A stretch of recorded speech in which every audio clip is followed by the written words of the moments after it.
Today's teams are different from the teams of the past.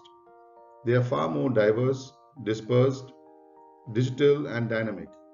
But while teams face new hurdles, their success still hinges on a core set of fundamentals for group collaboration. What matters most to collaboration is not the personalities, their attitudes, or behavioral styles of team members. Instead, what teams need to thrive are certain enabling conditions. In this video, I am going to share the 5 enabling conditions that define great teams.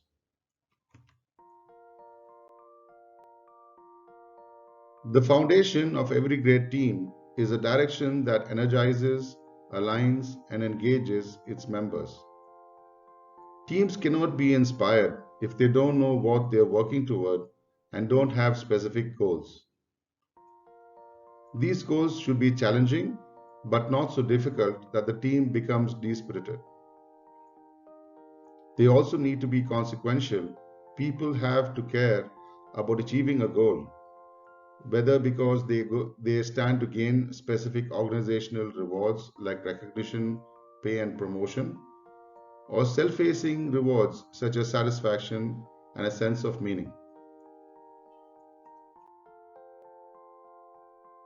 Teams also need the right mix and number of members.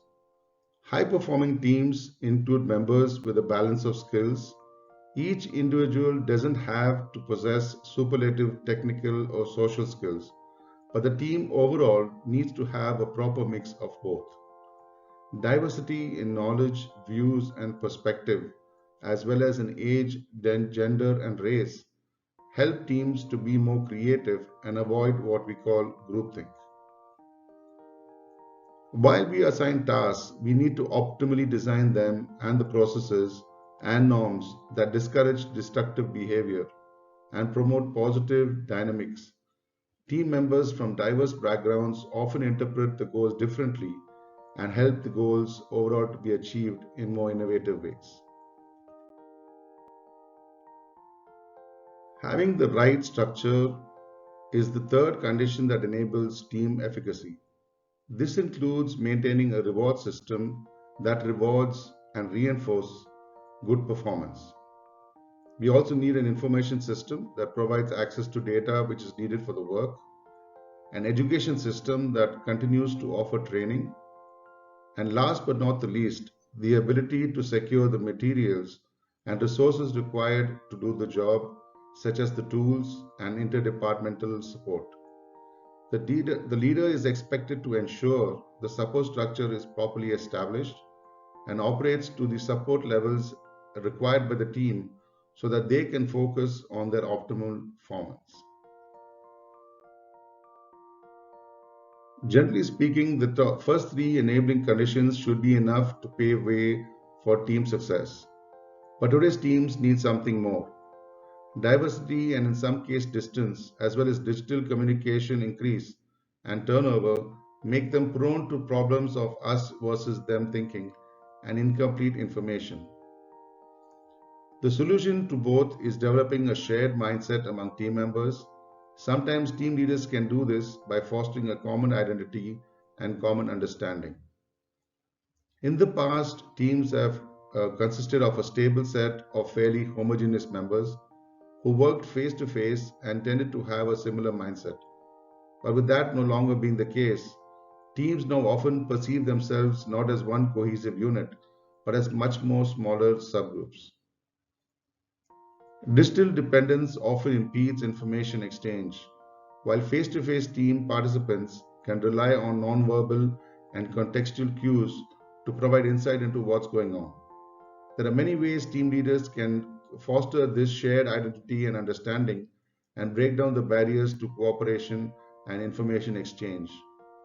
One powerful approach is to ensure that each sub-member feels valued for its contribution and team's overall goals, and the other powerful tool is to look at the possibility of team rotation.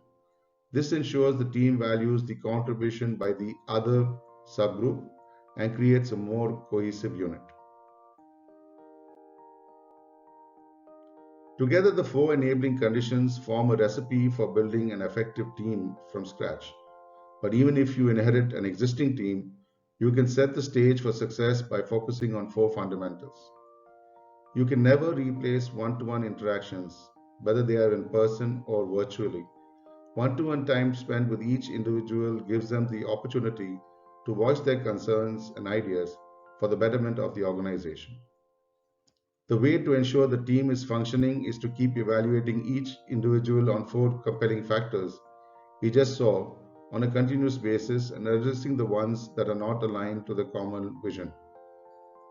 Another way is to effectively measure the performance is to look at the output, how much is the collaborative ability, and members' individual development. I have found these criteria apply as well as ever and advise leaders to use them to calibrate their team members over time. The ideal approach combines the right light touch monitoring for preventive maintenance and less frequent but deeper checks where problems arise. So here is the recipe for effective teamwork. You need to have a unified direction. You need to create a strong structure. You need to provide the support needed to the team, ensure that they have a shared mindset, and keep evaluating them on a continuous basis to ensure you are able to identify and address the issues that are not getting aligned. I'm sure you learned something new today from this video, which would help you in your day-to-day work to bring the best out of your team and your organization. Please do not forget to comment on the content and how I could make my videos better to bring the best value out of them. Also remember to like and share this video with others, as this would help spread the information I take a lot of effort to prepare. And also subscribe to my YouTube channel if you would like to follow similar videos that I present once a week. This is Coach Grenville wishing you well and asking you to stay safe.